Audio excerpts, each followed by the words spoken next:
Hello hello hello. कहाँ बारू हो? तू कहाँ बाड़ा? बाजारी वाला पंडाल में बनी। तहरा आवाज बहुत कम होता। हाँ बड़ी चोंगा बजता, नइखे सुना। मैसेज करो तो मैसेज। ठीक बा ठीक बा। जय माता दी, जय जय हो जय माता दी, जय माता दी, जय जय हो जय माता दी।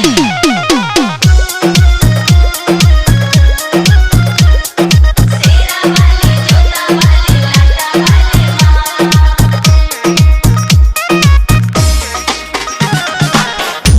नवरात के तो मेला में हो, कहाँ करे लोही लोग केला में हो। क्या करने हैं आप? अरे बढ़िया तो पहले नवरात के तो मेला में हो, कहाँ करे लोही लोग केला में हो। कहाँ बहरा बताओ हो। करताली फोनवा ए हमर सोनवा मूर्ति भी आवो हो। तुआ भेजले दिया मैया के चढ़ावो हो। तुआ भेजले दिया मैया के चढ़ावो हो।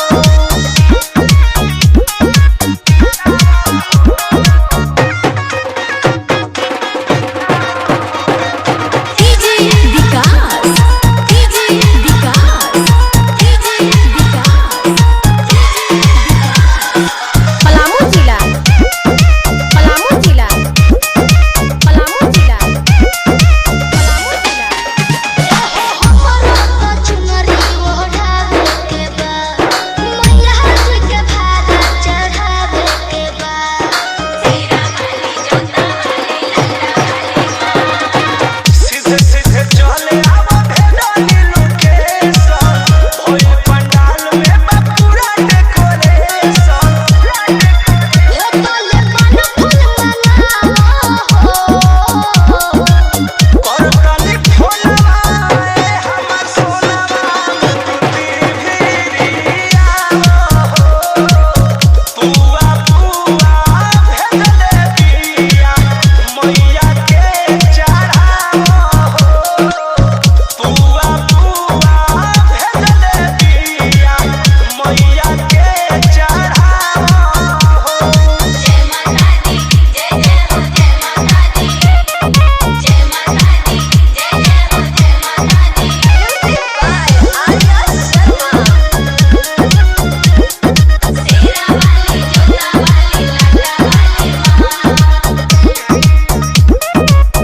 ए हो आवे से पहिले बतहिलो ना, कृष्णा भेदी परमत के लहिलो ना। अखियाँ में प्याज